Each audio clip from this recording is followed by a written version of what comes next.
Hi everyone, this is the Rapture Dream that I promised I would post today. So on May 22nd, I had a dream that we were getting home, my family, from our home church in the evening.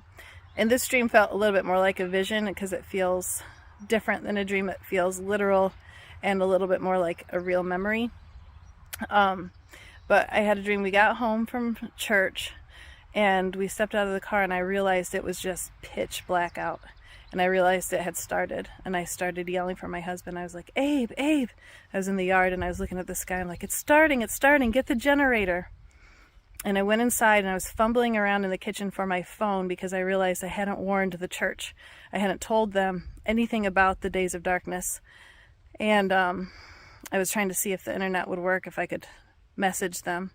And then the next scene, I was waking up the next day.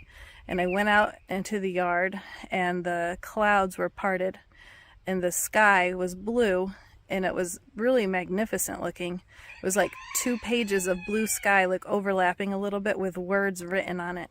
And I thought, wow, is that how Jesus comes back? Like the word? And it was written all across the sky. And then the sky opened up and it was dark and there were beams of light. So I assume that's people being shot up in the rapture. And it was getting more and more and more, and the lights were getting like as numerous as the stars, just endless lights. And then I woke up and I was enough awake, but I was still in between sleep and awake a little bit where, I don't know if anyone else has had like visions in that state. That's kind of where I was. So I was looking at the dark sky with the lights, the beams of light, and I could see mouths moving, just moving. And I was thinking, oh, is that angel singing?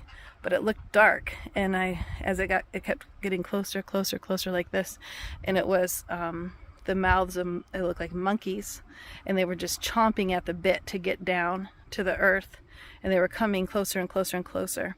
And then I saw like this working, like this moving like this, and that was getting closer, and it was like a blanket of something. It looked like flesh, it looked like feathers, but then I realized it was wool, and it was a wool blanket, like working and like covering up, kind of like covering like wool over people's eyes. And that was the end of the vision.